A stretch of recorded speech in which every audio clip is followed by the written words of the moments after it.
Yo, what's up everybody? Holding Hands with you here, bringing you the first chapter of Samurai 8, Kishimoto, the writer of Naruto. This is his new story. We had a preview chapter 2 weeks back before Golden Week, and it was okay with just dialogue between the main character and his dog, speaking about dreams and wishes and stuff like that. This first chapter was 72 pages long, and I'm gonna just be honest from the start of the video. I did not like it at all. The story felt out of place. It felt like he was mixing.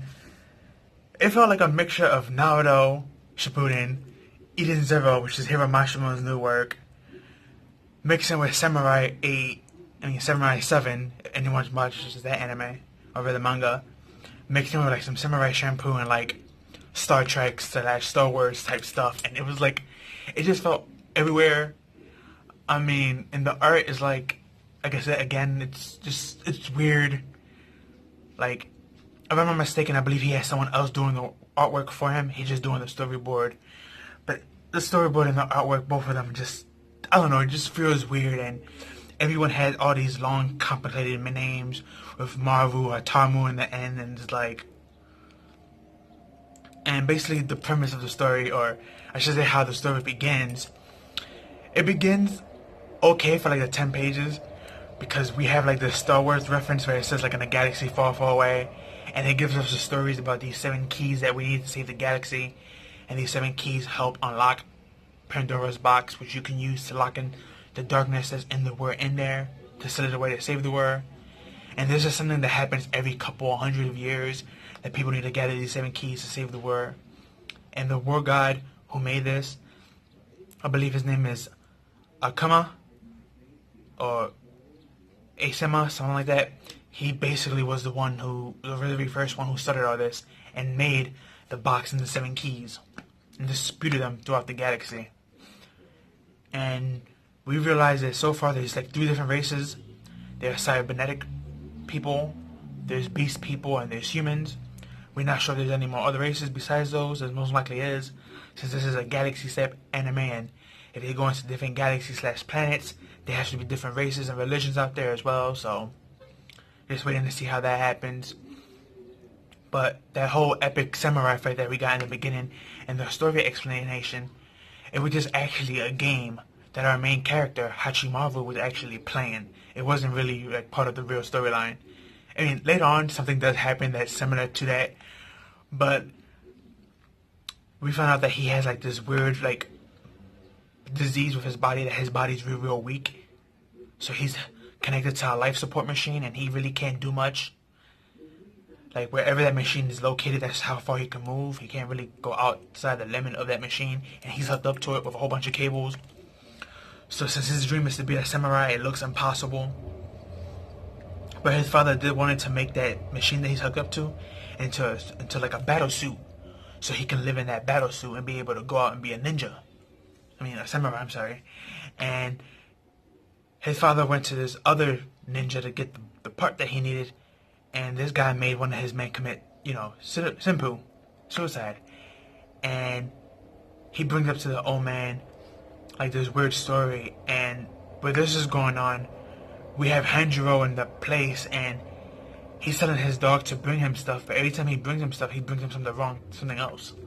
The first time he told him to bring him a cane, he brought him a sword. Second time he told him to give me then he's repeated, give me my cane, and he gave him just a random stick. And the third time he said, let me get your ball so we can play fetch. And he brought this big mechanical ball out of nowhere, and it's first of all, the dog is a chihuahua size. How the hell did he get that ball, and where did he get it from? But we found out that ball is actually the container of a legendary samurai. The same samurai who made that game that he's playing, who was actually the one who won that battle in that game. So, but right now, instead of being in a human form, he's in a cat form. Then we switch over back to the dad, who went out to get those parts from those ninjas, and the ninja tells him that we're not warriors, we're samurais. And the difference between samurais and warriors are different, because warriors anyone could become. To become a samurai, you have to be blessed with spiritual powers of the war god. And once you do be blessed with that, your body becomes more mechanic. You can get cut up into pieces or blow up into pieces, and you could be able to come back together and live as long as your soul's intact. And he showed him an example, and he took out his sword and cut his arm, and the arm grew back. And it was like, oh, okay, that's pretty interesting. But after that, he ended up taking the dad hostage because he realized that dad had a special key necklace around his neck, and he took it from him, and he was like, this is the key, but where is the container? And he didn't tell him, but he has this weird ability where he can touch you and go into your mind, and he could automatically get everything from you. So he already knew what the container was. The container was actually the medical supply that's actually keeping his son alive. And he tells his son, if you want your dad to live, you know, when he got there, he threatened him. He was like, hey, you have to commit simpu. So the kid did it to save his dad's life. And the evil samurai did all this just because he wanted this blade called the vampire blade, which is a blood blade that sucks out blood, aka its name, vampire blade. But he got it, and from what we could tell, it's like pitch crimson red, or at least it looks dark red because, you know, the way they painted it, because, you know, it's manga, so it's black and white, so you have to imagine it. But the way it looks like it can be blood red, and it looks like anything it touches, it can cut instantly. And, you know, you have the Hachi, the main character, just there dead, and his dog is dead too because the guy stepped on it and killed it. But then something happens. This guy who came, he came with another machine that was supposed to be for the dead, who he was supposed to buy. And somehow that machine ended up unlocking this weird power and actually blessing Hachimaru with powers. And now he's a samurai, and he doesn't need those attachment no more. And he got his body back, like, into this awesome, you know, machine type body.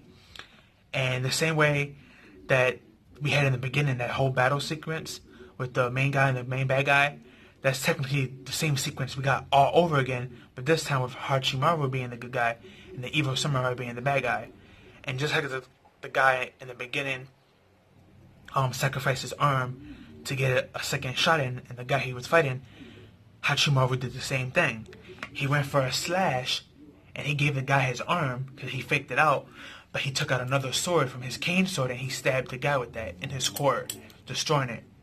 Which was weird because it's like, you just became a samurai, you have no training, so how do you know how to hit the core? I mean, he could have got that from the game, but it just felt too convenient, and it looked like when people activate these soul abilities of the samurais, since they are machine, it looked like they're wearing a Sasano armor. But instead of the Sasano armor being like how Sasano regular is and Naruto being that giant statue, in this realm it's something like the statue is not really an oversized statue protecting your body. It actually becomes like an Iron Man type of suit thing. So it looks kind of cool, like the concept wise, but it just, again, the story felt like it was going everywhere, and it felt like a boring tease. I myself did not enjoy it. It was 72 pages, and like after the first 10 pages, it's like I lost interest. And I know I've seen a lot of the comments of people hating on it as well. So I know I'm not the only one who's not liking this first chapter, but to be honest, since it was the first chapter, 72 pages long, and I know a lot of people are gonna hate me for saying this, and they're like, "Oh, you're just saying this because you're a Fairy Tail fanboy," but Eden Zero first page was, I believe, 68 or 78 pages, and that was way more interesting than this story. Not to mention the artwork and the dialogue was way better as well. So yeah, I might have to say that I give this 1 star out of 5. Like, this was a horrible first chapter for this new manga of Kishimoto. Will I can continue to review it? No. This is actually going to probably be my first and last review of it. Now, if the artwork picks up and it gets better, then I might continue.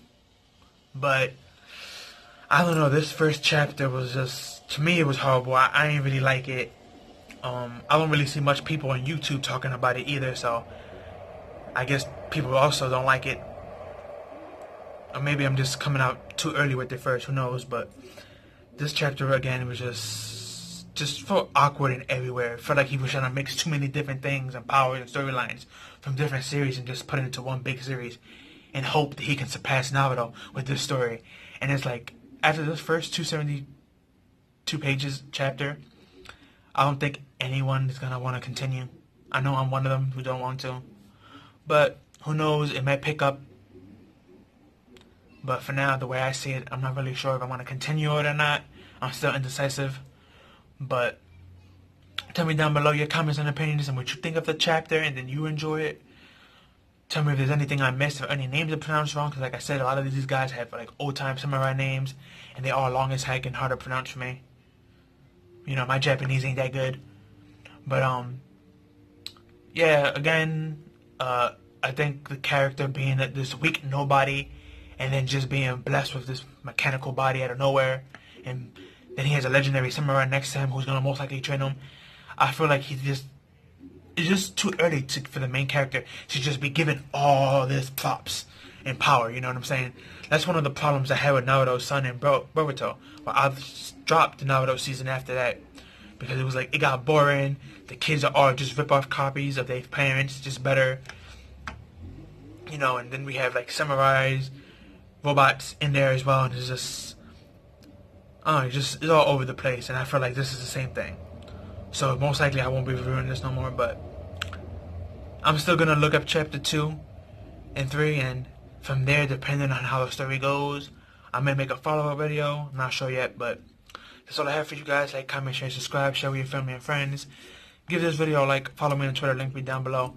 But that's all I have for you guys. Peace out and have a good one.